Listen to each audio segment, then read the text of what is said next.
ಜ್ಞಾನಪೂರ್ಣ ಜಗಜ್ಯೋತಿ ನಿರ್ಮಲವಾದ ಮನವೇ ಕರ್ಪೂರದಾರತಿ. ಜ್ಞಾನಪೂರ್ಣ ಜಗಜ್ಯೋತಿ ನಿರ್ಮಲವಾದ ಮನವೇ ಕರ್ಪೂರದಾರತಿ. ಅನುದಿನ ಗುರುವಿನೊಳನು ಗೂಡಿ ಭಕ್ತಿಯಲಿ, ಅನುದಿನ ಗುರುವಿನೊಳನು ಗೂಡಿ ಭಕ್ತಿಯಲಿ, ಜನನ ಮರಣ ರಹಿತ ಜಂಗಮಕ್ಕೆ ಬೆಳಗಿರಿ. ಜ್ಞಾನಪೂರ್ಣ ಜಗಜ್ಯೋತಿ ನಿರ್ಮಲವಾದ ಮನವೇ ಕರ್ಪೂರದಾರತಿ.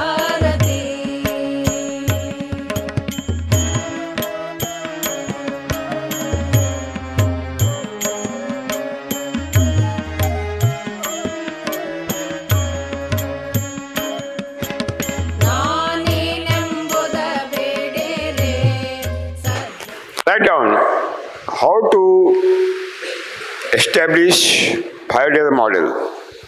ಬರ್ಕೊಳ್ಳಿ. 5 ಸ್ತರದ ಸ್ತರ ಅಂತ ಗೊತ್ತಾಗಲಿಲ್ಲ ಅಂದರೆ 5 ಮಹಡಿ 5 ಸ್ತರದ ಅರಣ್ಯ ಆಹಾರ ಅರಣ್ಯವನ್ನು ಹೇಗೆ ನಾವು ನಿರ್ಮಾಣ ಮಾಡುವುದು ಬರ್ಕೊಳ್ಳಿ.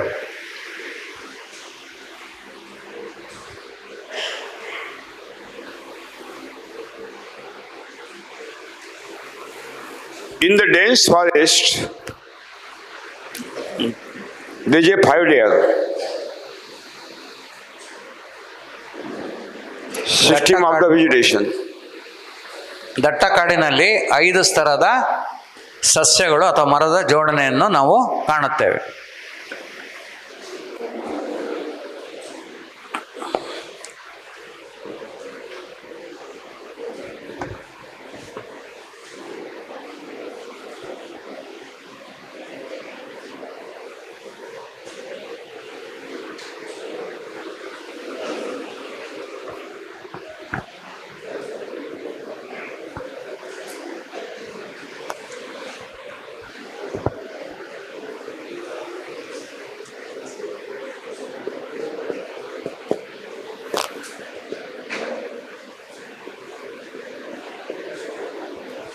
ನಿಮ್ಗೆ ಆಶ್ಚರ್ಯ ಆಗುತ್ತೆ, ಇದ್ರೊಳಗೆ ಅದು ಬೆಳೆದ್ರೆ ಅದ್ರೊಳಗೆ ಇದು ಬೆಳೆದ್ರೆ ಏನೇನು ಸಮಸ್ಯೆ ಆಗ್ಬಿಡ್ತಾವೆ, ಒಂದಕ್ಕೊಂದು ಕಾಲು ಬೇರೆ ಆಗ್ತವೆ, ಬರಲ್ಲ ಅಂತ, ಬೇರೆ ಕಾಲು ಆಗ್ತವೆ ಅಂತ. ಇದನ್ನು ಪೂರ್ಣವಾಗಿ ಬರ್ಕೊಳ್ಳಿ, ಅರ್ಥ ಮಾಡ್ಕೊಳ್ಳಿ. ಹಂಗೆ ಇಟ್ಬಿಟ್ರೆ ಎಂತ ಮಾಡೋದಣ್ಣ, ನಾ ಒಂದು ಹಾಕ್ಲೇನ, ಅದಕ್ಕೊಂದು ಲೋಟ ಬಿಡೋಣ ಚಿಕ್ಕದು. ಎಷ್ಟು ಗೋಳಿಕಂತೆ ನಾವು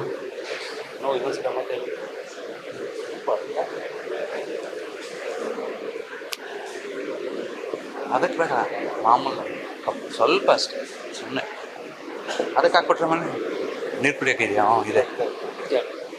ಸ್ವಲ್ಪ ಅದಕ್ಕೆ ಲೋಟ ಇದ್ದಾವೆ.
This is the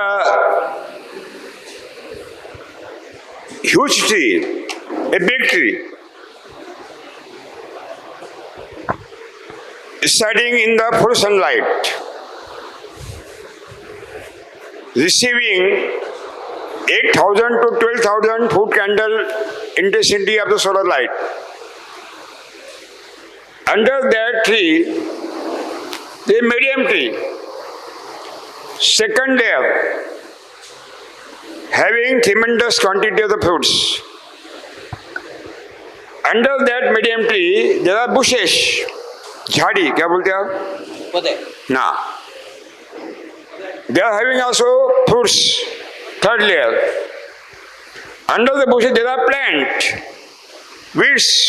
ಗಿಡಗಳು. Fourth, and on the ground, creeper vines are spreading that is fifth layer of the vegetation. ಸ್ನೇಹಿತರೆ, ನೀವು ದಟ್ಟ ಅರಣ್ಯಕ್ಕೆ ಹೋಗಿ ನೋಡಿದಾಗ ನಿಮಗೆ ಈ 5 ಸ್ತರಗಳಲ್ಲಿ ಗಿಡದ ಮರದ ಜೋಡಣೆಯನ್ನು ನೀವು ಕಾಣ್ತೀರಿ.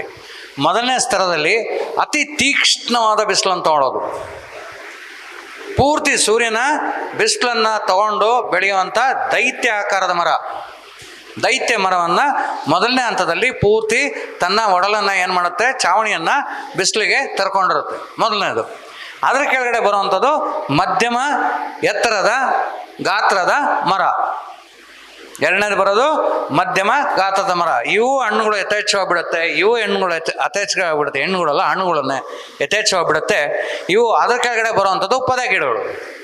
ಪೊದೆಗಿಡಗಳು ಯಾವುದು ನಿಮಗೆ ಇಷ್ಟೆತ್ತರಕ್ಕೆ ಬೆಳೆದು ಇದು ದೊಡ್ಡದಾಗೆ ನಮಗೆ ಪೊದೆಗಳಾಗ್ತವೆ ಅಂತ ಪೊದೆಗಿಡಗಳು. ಅದ್ರ ಕೆಳಗಡೆ ನಿಮಗೆ ಬರೋದು 4ನೇ ಸ್ತರದಲ್ಲಿ ಬೆಳೆಯುವಂಥ ಬೇರೆ ಬೇರೆ ಗಿಡಗಳು, ಕಳೆ ಗಿಡಗಳು ಮತ್ತು ಇತರ ಗಿಡಗಳು ಏನು ಬೆಳೀತಾವೋ ಅವು. ಅದ್ರ ಕೆಳಗಡೆ 5ನೇ ಹಂತದಲ್ಲಿ ನಮಗೆ ಬೆಳೆಯೋದು ಭೂಮಿ ಮೇಲೆ ಹರಡುವಂಥ ಬಳ್ಳಿಗಳು.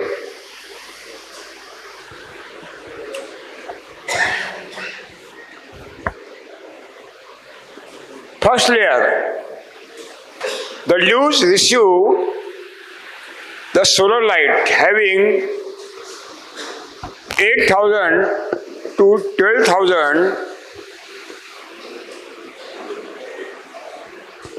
foot candle intensity.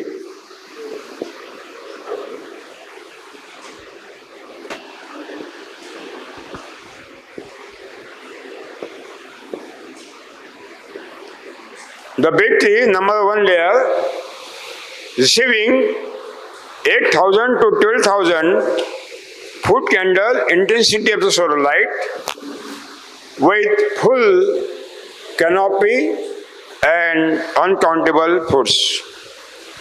ಸ್ನೇಹಿತರೆ, ಈ ದೈತ್ಯ ಮರವು ಸಂಪೂರ್ಣವಾದ ಬೇಸಿಗೆ ಬಿಸಿಲಿನ ಪ್ರಖರತೆಯನ್ನು ತಗೊಳ್ಳುವಂಥ ಶಕ್ತಿ ಇರುತ್ತೆ.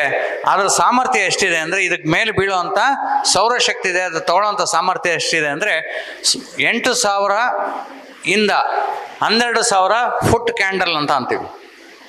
ಫುಟ್ ಕ್ಯಾಂಡಲ್ ಅಂದರೆ ಅದರಲ್ಲಿ ಬೀಳುವಂಥ ಪ್ರಖರತೆಯ ಒಂದು ಅಳತೆ. 8,000ರಿಂದ 12,000 ಫುಟ್ ಕ್ಯಾಂಡಲ್ಲು.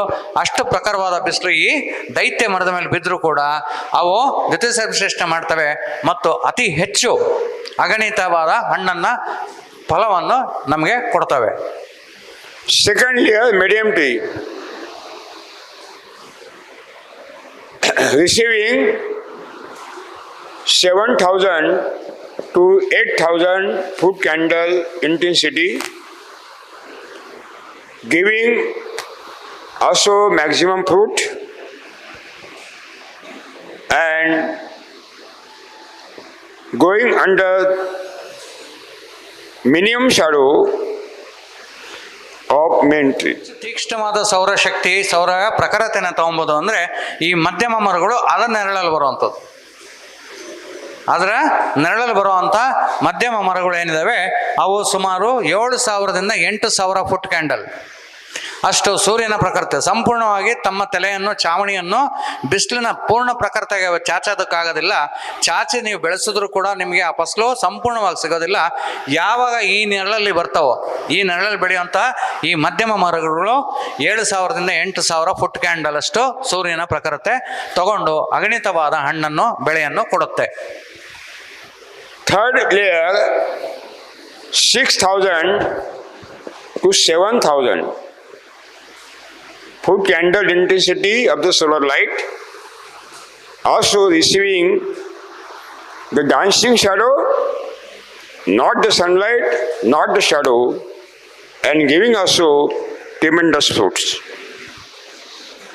ಇವೆರಡರ ಕೆಳಗಡೆ ನಂತರ ಇವು ಈ ಪೊದೆಗಿಡಗಳಿಗೆ ಪೂರ್ಣ ತೀಕ್ಷ್ಣವಾದ ಬಿಸಿಲನ್ನಾಗಲಿ ಆ ದೊಡ್ಡ ಮರದ ಕೆಳಗಡೆ ಬರುವಂಥ ನೆರಳಿನ ಬಿಸಿಲಲ್ಲಾಗಿ ಅವು ಪರಿಪೂರ್ಣವಾಗಿ ಬೆಳೆಯೋದಕ್ಕಾಗಲ್ಲ. ಅಂಥವು ಈ ಎರಡು ನೆರಳುಗಳು ಮಧ್ಯದಿಂದ ಇವು ತೊನಿತಾ ಇರ್ತವೆ ಮರಗಳು.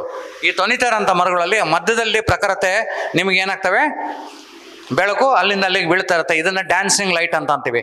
ಆ ಪ್ರಖರತೆಯಲ್ಲಿ ಬರುವಂಥ ಗಿಡಗಳು ಯಾವುದು, ಈ ಪೊದೆ ಗಿಡಗಳು.